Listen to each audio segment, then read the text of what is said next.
All right, welcome to UCF formally. What do you make of Orlando so far? I like it. It's really hot though, I will say. It's pretty humid, but I like it. I've been making my way down the East Coast, I guess you could say. Yeah, a little bit. What's it like to come into special teams, that had a lot of turnover just since spring camp? I mean, honestly, I like our room a lot. I think we have, a couple of the guys are older. We have 2 freshmen, and then Dalton has 2 years left. Anthony has 2 years left, and then Mason played in MLB, so he has professional experience. But we're all very mature, and I think right now we're just trying to mold together and really help this team and come together because we're all new. So we don't know. Normally I've never been a part of a room where there's not a single specialist that hasn't been here at least a year. But that's the position we're in right now. And we're just trying to come together as fast as possible. But I think we've done a good job. We're all pretty close already. So is that the most critical part? I mean, you know how to do your job, but trusting and getting to know the guys in your unit? Yeah, I think for us the most important thing is just getting comfortable with each other and working together. We've been working all summer. Now coming into fall camp, we all have a really good connection. So for me, right now, I could go have Anthony hold for me, Mason hold for me, Dalton, Rockland. At the end of the day, we've worked together enough to where I can trust everyone on it operationally. What goes into your thought process in changing schools? Honestly, for me, it was just more about wanting to reach the highest level I could. I started off at UConn independent, and then JMU was a high G5 school, and I kind of wanted to make that leap. I thought I had a good enough year to where I could play in a Power 4 school, and UCF presented with an opportunity, and I thought it was a really good spot here. Coach Alomar, he seems like a character after speaking with him. What's he like to work with? He's great. He has a lot of knowledge. He's been around special teams for so long, and he's had guys go to the NFL, so he knows what it takes. And at the end of the day, that's my goal, is to try to make it to the next level. And that was a big part of me coming here, is his coaching experience, and just what he has to say is very important to me. Is there a piece of advice he's given you so far since you've been part of this team that's stayed with you, that you've put into practice? Just technique stuff. He knows, he's watched a lot of my film, and we've talked and broken down technique stuff, and there's certain things that he's helped me out with. So for me, one thing right now that we've been working on is keeping my eyes down at contact. Sometimes they come up too fast, and he brought that up, and ever since then that's something I focus on, and right now I've been doing pretty well with it. So just technique stuff that he can see that I can't, so he's helped out a lot in that aspect. Pretty accurate last season. For folks that are going to get to see you coming up in a couple of weeks, what will they see when they see you out on the field? What can they rely upon you to do? My job. My job is to put the ball through the pipes, and that's every kick is the same kick. So whether it be an extra point or a 56-yarder or 60-yarder or 40, at the end of the day, I'm trying to make every kick. It doesn't matter. Coach Alomar says all the time, the extra point in the second half could be the last point that we score, and it could be the winning kick. You never know when it's going to come. So just trying to do my job and, I try not to ride the emotional roller coaster. I think that's very key for specialists. When you start getting, I want the offense to do great, I want the defense to do great, but if I start riding that roller coaster with them, that's when you start getting all of this mental pressure and stuff. At the end of the day, you have to stay calm, cool, and collected the whole time. What's your actual range? I saw you made a 54-yarder in college, 56-yarder in high school. What's your actual range? I'd like to say that for most games, I'd like to be between the 55-60 range, obviously depending on weather. If I have a wind at my back, we could push that back a little more, but I'd say in between the 60-yard range would be in my wheelhouse. Do you anticipate doing kickoffs as well as place kicking? Yeah, I do this year. I do plan on doing both. Have you kicked in the bounce house yet? I kicked in the bounce house in 2021. I didn't play in it. I just warmed up and stuff, but I did come in 2021, so it was a cool atmosphere to be around. During practice, if you kicked in there, yeah? We've gone in there and kicked a little bit and, just not full state, like obviously it's not full, but get a feel for the grass and the wind and all that. But I'm excited for fans to be around and to kick in there. I saw in your bio you're a dual sport athlete, and I think someone would think with a kicker that means soccer at some point. For you, it was basketball? Yeah, basketball. I mean, I played soccer most of my life. When I got to high school, I decided to, give up soccer, play football, and I've always been an athlete. I like playing other sports, and I grew up playing a little bit of basketball. Started playing competitively in 7th grade and carried that on into high school. And a dangerous arm too. I see you threw a 2-point play. Yeah. So take us through that. We worked on that play all week, and the look came out perfect. We had just blocked a punt. It was they were hectic, and the look was there, and they were like, "Hey, if the look's there, then run it." And I was like, "All right." And I told Dalton, I actually told him, I was like, "Hey, maybe we could run something this year." But I told my long snapper that whole week, I was like, "I'm not throwing you the ball."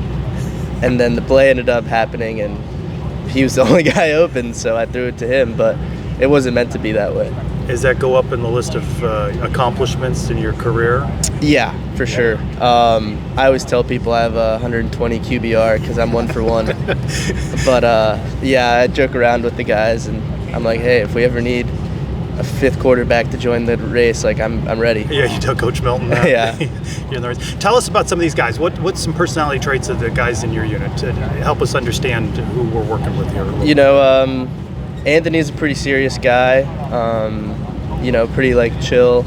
And then you obviously have both our freshmen who are just eager to learn and have a bunch of energy. They just started their college careers, so you kind of gotta mellow them out a little bit. But Mason's a little older, but he's been around professional sports, so he's also we can joke around, but we get serious. And then Dalton's a little bit of he's the funny guy in the group, and he likes to talk a lot. If you get to Dalton, he'll talk your ear off for at least 30 minutes. I started with you, yeah. So that I'd have time. What do you like to do outside of football? I like to golf. I recently, when I got to college, it was COVID, so that's when I started picking up on it. So started to golf a little more now recently. You good? Here and there. We all have our moments. I'd say I'd shoot about in the 90s, so I'm average at best. If I have a really good day, though, I'm hitting fairways for sure every time. Florida's pretty good for the golf time, yeah. Right? Plenty of good weather. Yeah, for sure. I mean, just got to catch it before it rains. Definitely. When you were at JMU, you were a scholar athlete of spring, so academics are important, right? Yes. How so? Well, I was getting a master's degree there, and then at UConn, I got my business management degree there. And so I'm trying to get, I know my goal is to make the NFL, and something that I researched a little bit into there is they have a program in the off season where you can continue your education. And I know they have after football, ideally I want to work in the business side of things, whether that be in sports or, financial companies. But MBA is something I plan on getting in the future. So for me, academics, I told Coach Alomar, I don't think I've ever had a C in my life. So I'm trying to keep it that way. It shows your work ethic, right? Yeah. What are you most looking forward to? Honestly, just that first kick at the bounce house after our first touchdown. I feel like that's something to look forward to. And then, just being with the guys, I think this team is starting to come together. And, we're, for the most part, a really new team. We have a lot of new guys, but we're starting to mold together, and as a specialist, I can see that because we might not be with the offense or the defense 24/7, but you have that view of the team, and we're all coming together. And I think if we do that, sky's the limit for sure. A couple weeks ago, you participated out here in the Brits Bunch event with the players and the squirt guns, and I saw the interview, and it looked like you had a lot of fun. Yeah. What is community service and doing those sorts of things? Why is it important to you? Yeah. It's one of those things that when you're growing up and you have people like football players or celebrities or people that just love you and want to be around you, and the people come out of their way to help you, that's pretty cool. But it's also when you get people that have no background in anything, they just want to help other people. You know, you think about life, you think about success, you think about things that make you the happiest in life. Everybody always says it, but it's not money, it's not fame, it's not all that. It really comes down to helping the people that actually need it. And for me, I mean, I remember we walked out there and, you know, you had these kids all nervous and everything, and they're all like, oh my gosh, I don't know what to do. And then you grab some squirt guns, you start playing around with them. Like, everything's community service, picking up trash. Sometimes it's just being a friend to other people, like just having a good time with kids that need it and want it, and let them know that you care about them. You know, I know for me, like, it's always sad when you're sitting there by yourself in your room, you got nobody to talk to, nobody to call, but when you put yourself out there and you go talk to other people and you show them love, like, that's the things that make me happiest in life, for sure. Do you think of yourself as a role model? For sure. Do you take that seriously? I take that seriously, yeah. Is there someone you looked up to when you were these kids' ages? Yeah. I'd actually say it was my father, my dad. You know, I remember growing up, and, you know, my dad would always just tell me, hey, we need to come over, we need to go mow these people's lawn, we need to go do this. And I'm like, are we getting paid? He's like, no, but do you know who they are? And I'm like, no. He's like, you know, it's a grandma, she doesn't have any, she's just not able to do it for herself. You know what I mean? It's just things in that aspect where it's like, you go out and you help people, not because they necessarily are paying you or doing anything for you, but because that's the right thing to do. And I mean, I love being able to just be there and looking up to my dad and just really seeing him as like, oh, that's a good thing to do. And I've been able to carry that along. I also feel like my dad always says the right things. He's nice to people. He shows love to people. Even when they do you wrong, even when things aren't going good, you know what I mean? Like, you still stay, you know, the right way and still show them love. And eventually the people, like, they come around. Like, a lot of times it's funny. It's like, you know, people always worry about that. But if you do the right thing, people will start doing the right thing back. Tell me about Eagle, Idaho. Eagle, Idaho, man. It's awesome. I loved Eagle, Idaho. How big? I don't know how many people are there. I know my high school is like 2,500 people. Okay, that's pretty big. So it was pretty good. I mean, I think now it's like 3,500. So it's gotten a little bigger. I know it's growing a lot. For me, it was really fun growing up. We had horses. So I had, 5 horses, 6 horses, depending. And I was able to go riding. You got farmland. You want to go out there. You got Boise, which is, kind of like the city around there. How far is Boise? It's about 35 minutes, 30 minutes, depending.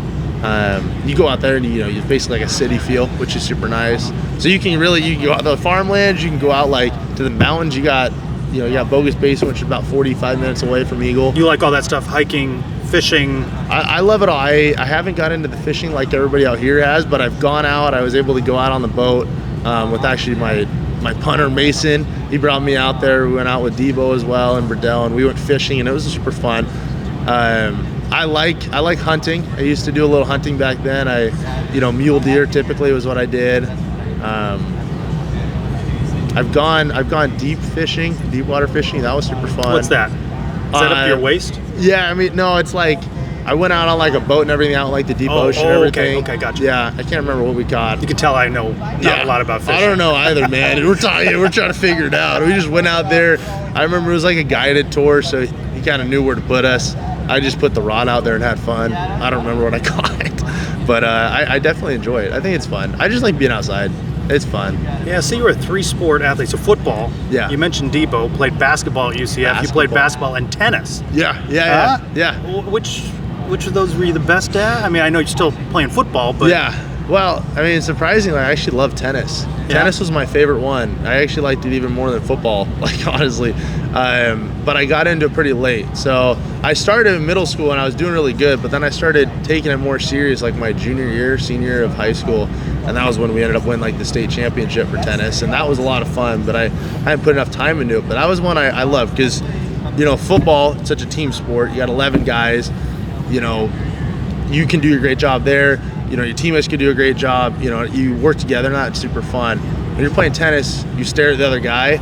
It doesn't matter if they're tall, short, bigger. It doesn't matter. Like, it is you versus them, and they might be the best tennis player, or they might be the worst, and you have no idea. And then you just play there, and it's a grind the whole way through, whether you win or they lose, and every single point matters.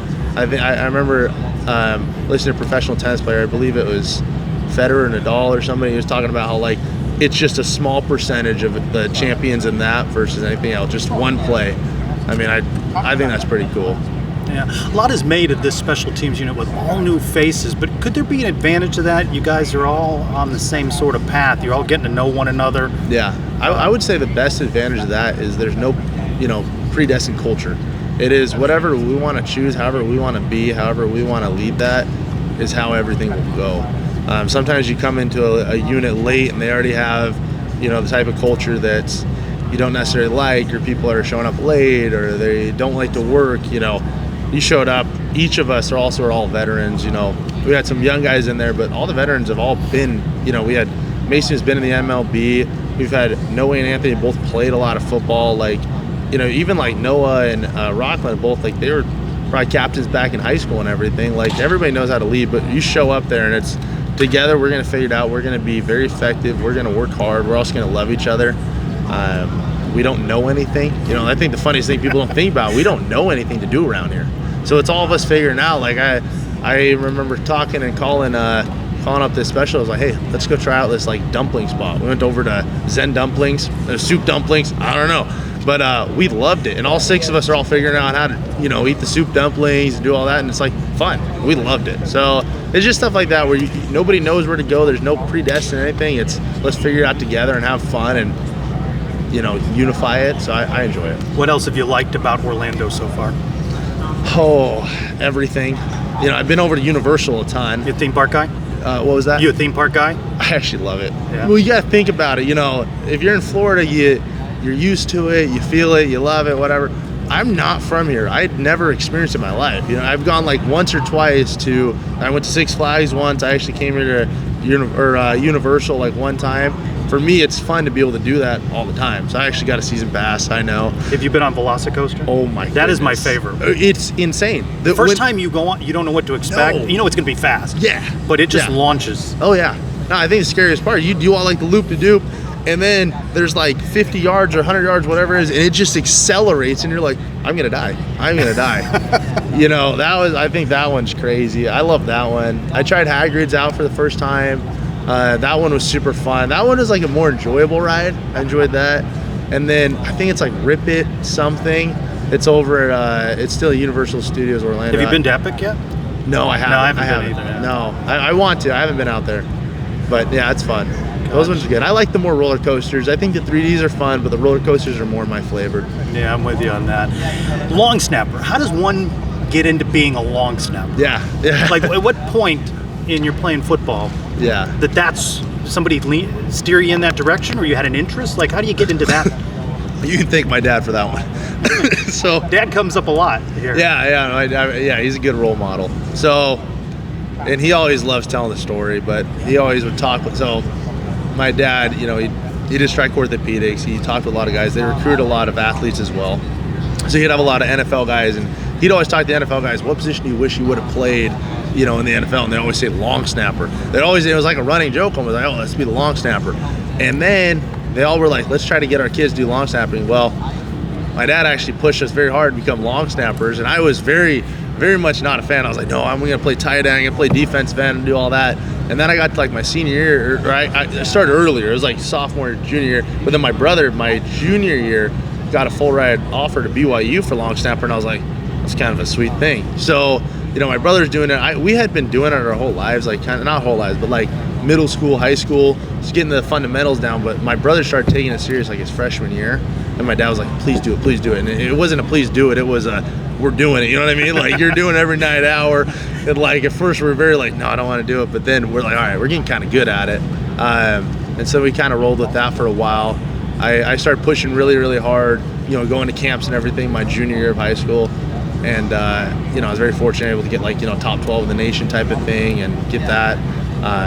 And then I was like, well, I'm really good at this. I'm an average tight end, even if I made in the college, it'd be average. I was like, I could try to work hard, or I could be a great long snapper. And I was like, let's do that. So that was kind of how it went. It's fun. It's a weird thing, but it's really fun. When you're good at it, it's cool. It's like bowling. You know what I mean? Bowling, you look at it, you're like, okay, this is just kind of comedy. You throw the ball, it's whatever. But when somebody's really, really good at bowling, and they got the nice finesse, and they hit 300s, and you're the guy that's showing up and not even hitting 100, and you're like, wow, that's incredible. That's kind of how I felt about it. You know what I mean? Like, you're like, okay, that guy's polished, and it's fun, and it's elite. You know, there's a lot of pressure in it when you're, you don't know what you're doing, but when you know what you're doing, you feel very confident, and you roll it, and it's just a lot more flavor in it, so it's fun. And if you do your job right, we don't even notice you. Oh, not at all. No, and that's the best part.